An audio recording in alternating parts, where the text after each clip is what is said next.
Voilà, soyez le bienvenu dans notre deuxième audio en parlant sur la gloire de l'Éternel se lève sur toi. La gloire de l'Éternel se lève sur toi.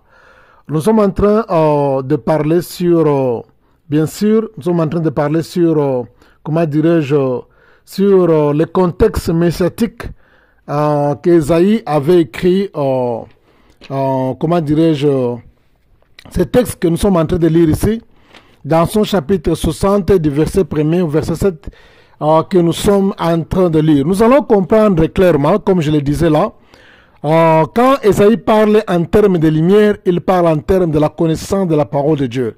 Quand il parle en termes du ténèbre, il parle en termes de l'ignorance de la parole de Dieu.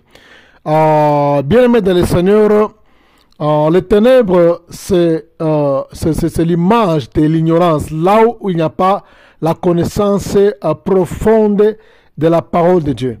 La Bible dit, mon peuple périt par manque de connaissance, c'est-à-dire par l'ignorance. L'ignorance est plus dangereuse que les démons, l'ignorance est plus dangereuse que les diables, puisque les diables utilisent l'ignorance pour détruire les gens.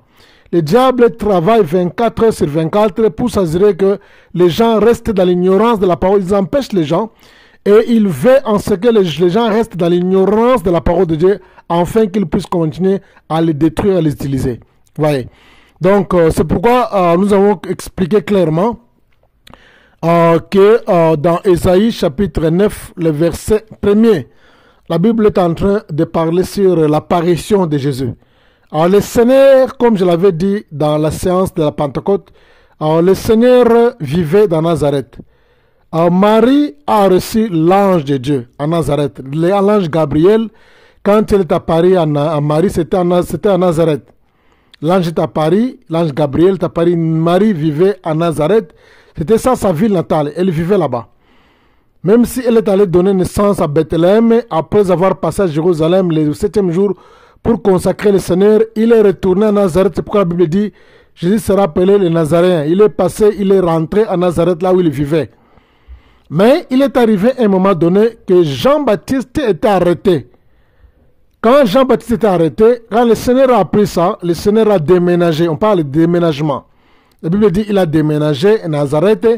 Il est allé vivre à Capernaum, une ville qui est située sur le long de la mer de Galilée. C'est là où il a passé toute sa vie de ministère et c'est là où il a recruté tous les disciples et les apôtres qu'il a travaillé avec lui. Et il avait, comme les sièges. Son siège était là-bas, son fief était là-bas à Capernaum. C'était une petite ville sur le long de Galilée. C'est là où il a passé toute sa vie pendant 3 ans. C'est là où il s'est assis, mais tellement il avait l'onction sans mesure. Il avait la puissance de Dieu sans mesure, l'onction sans mesure. Il était caché dans une petite ville, mais il a fait trembler toute la terre. Parce qu'il avait le Saint-Esprit de Dieu sans mesure. Tu n'as pas besoin de vivre dans des grandes villes pour influencer, pour transformer l'image du monde. Mais tu as besoin de la puissance de Dieu. Tu as besoin de la puissance de Dieu, comme je l'avais dit. Voilà, ce n'est pas notre, notre thème. J'étais en train seulement de parler sur la lumière de Dieu. Si nous appelons le diable le prince des ténèbres, ça ne signifie pas que là où le diable vit, il n'y a pas la lumière, non. D'ailleurs, les occultistes, les gens du monde du ténèbre, quand ils témoignent, ils vous diront que les cités que le diable vit avec tous ses esclaves sont vraiment très éclairées, plus qu'aucune ville sur la terre, sont plus éclairées.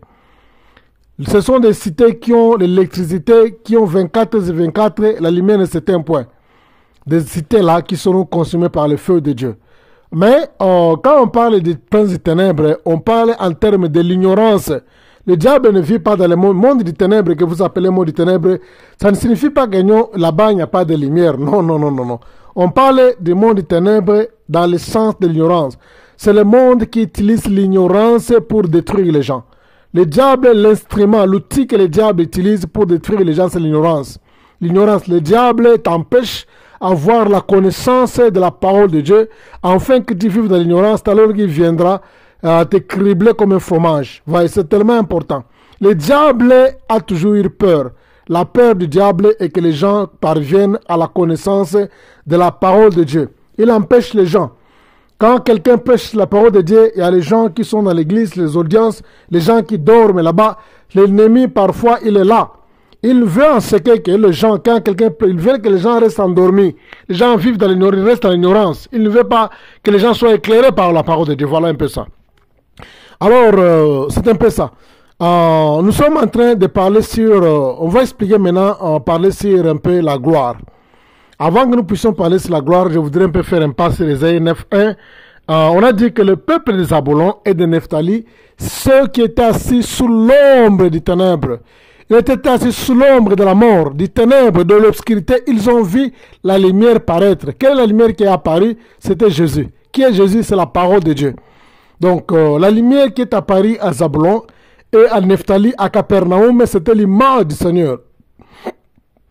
Dans son apparition, quand il est allé s'installer là-bas, à Capernaum, qui était le territoire de Nephtali, de Zabulon, ils ont vu la lumière, c'était quoi? La connaissance de la parole de Dieu. Ouais, c'est ça un peu l'image quand Ésaïe est en train de parler sur la lumière et les ténèbres.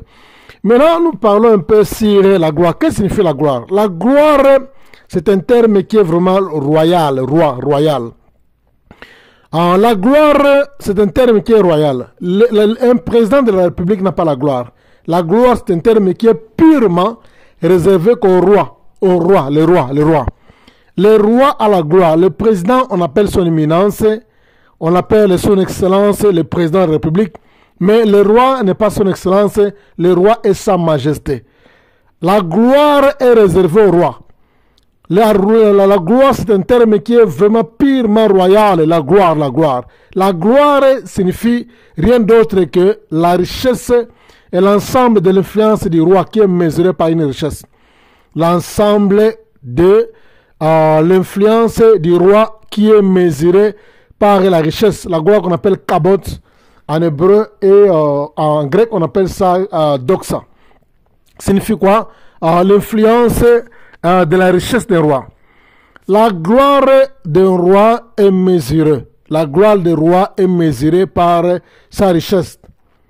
Le président n'a pas la gloire. Le président de la République, lui, c'est un excellent. On peut appeler l'excellence son éminent. Tous les termes, mais pas la gloire. La gloire, c'est un terme qui est uniquement réservé au roi. Pourquoi? Puisque la gloire des rois est mesurée par sa richesse.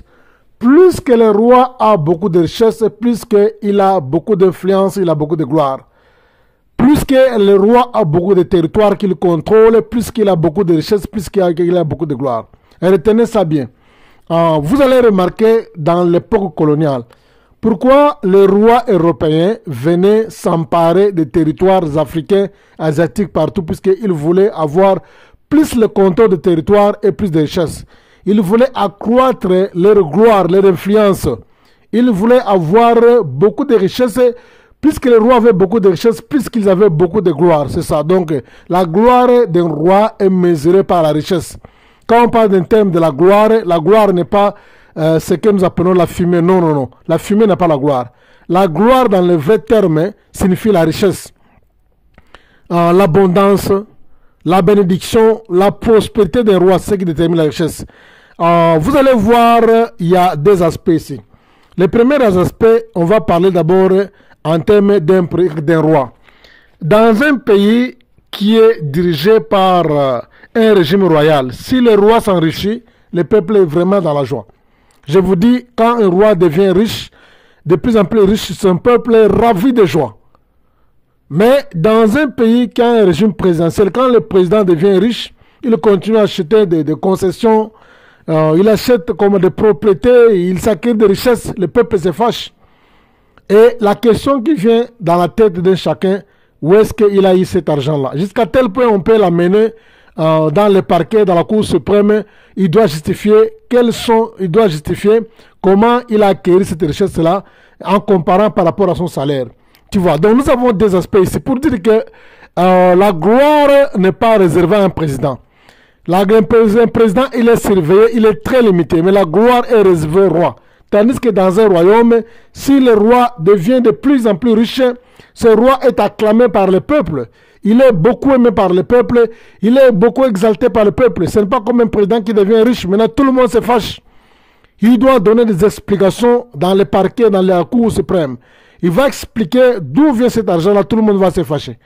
Ouais, donc, c'est pourquoi il disait que il faut vraiment faire beaucoup d'attention avec ce terme, la gloire. La gloire, c'est quelque chose qui est réservé seulement pour le roi. Quand nous parlons de roi, on ne parle pas en termes seulement de roi terrestre, nous voulons parler en termes de roi des rois. Nous voulons parler en termes de roi qui est notre Seigneur Jésus-Christ. Maintenant, nous voulons parler sur le deuxième aspect, l'aspect de notre thème. Notre thème est intitulé « La gloire de l'Éternel se lève sur toi ». La gloire, eh bien, je peux même ajouter que la gloire de l'Éternel se lève sur toi. Voilà, amen. J'ajoute ceci, que la gloire de l'Éternel se lève sur toi. Donc, c'est ça un peu le thème que nous allons parler dans le contexte du texte, dans le contexte plutôt du thème.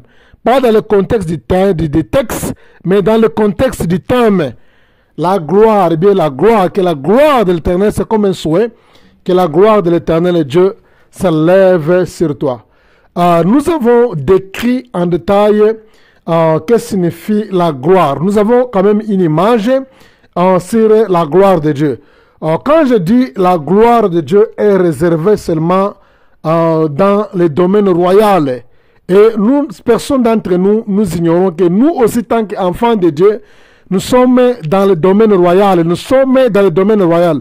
Tout enfant de Dieu, le premier mot, toute personne qui est née de nouveau, il n'est pas d'abord chrétien, mais il est enfant de Dieu. Le vrai terme biblique d'une personne qui est convertie, ce n'est pas un chrétien. Dieu ne peut jamais avoir la crise pour nommer ses enfants. Non, non, non. La Bible dit à tous ceux qui croient son nom, et il a donné le pouvoir de devenir pas chrétien, mais de devenir enfant de Dieu. Je ne suis pas contre les mots chrétiens, tu peux l'accepter, ce n'est pas grave, on m'appelle aussi chrétien, je suis d'accord. Mais le vrai terme biblique, le vrai terme divin que le Seigneur a destiné à nous appeler, c'est les enfants de Dieu. Nous sommes les enfants, les fils et les filles de Dieu. Nous sommes les princes et les princesses. Nous appartenons dans un régime royal puisque nous sommes la descendance des rois. Nous ne sommes pas des chrétiens seulement, mais le vrai terme Dieu, le vrai terme biblique inspiré par Dieu, il a dit le pouvoir pas de devenir chrétien, mais à tous ceux qui ont crié à son nom, il a donné le pouvoir de devenir enfants de Dieu. Ceux qui sont nés non de la chair, mais par la volonté de Dieu. Nous sommes les enfants de Dieu. On n'a pas donné le pouvoir de devenir chrétien. Non, non, le chrétien c'est un mot qui est venu des païens en Antioche. Nous le savons comme en grec, on appelait ça Christiano. Les chrétiens signifie Christiano. Comme on le dit dans la Bible, c'est de la première fois qu'on a appelé les disciples de Jésus Christiano en Antioche, chez les Grecs, parce qu'ils avaient le style de Jésus-Christ. Ils ont vu en eux le style de Jésus. Mais ce n'est pas ça vraiment le terme spirituel. Le vrai terme spirituel, la Bible dit à tous ceux qui croient son nom, il a donné le pouvoir de devenir enfants de Dieu. Nous sommes les fils et les filles de Dieu. C'est-à-dire quoi? Nous sommes des princes et des princesses. Alors nous avons aussi l'héritage à la gloire de notre Père, puisque nous sommes héritiers. Aussi longtemps nous sommes les héritiers de Dieu. Nous sommes la descendance des rois. Nous avons aussi accès à cette gloire-là, cette doxa, cette cabote de l'Éternel Dieu dans notre vie. La gloire qui signifie les richesses de l'Éternel Dieu, la puissance, l'influence des richesses de Dieu dans notre vie. Alléluia, alléluia, alléluia. Nous sommes les enfants de Dieu, nous sommes les filles de Dieu, nous sommes les fils de Dieu, nous sommes les enfants qui sont nés dans le sang de Jésus, dans la volonté de Dieu, nous sommes la descendance royale, pas seulement des chrétiens, les moins puissants enfants de Dieu, c'est-à-dire quoi, nous sommes héritiers, co-héritiers de l'Éternel de Dieu. C'est pourquoi la Bible nous appelle, nous sommes les co-héritiers de Christ. Et Christ est l'héritier de Dieu, nous sommes les co-héritiers, nous co-héritons ensemble les richesses de Dieu à travers Christ. Et nous avons aussi droit à cette gloire-là, qui est l'image de la richesse. Alléluia.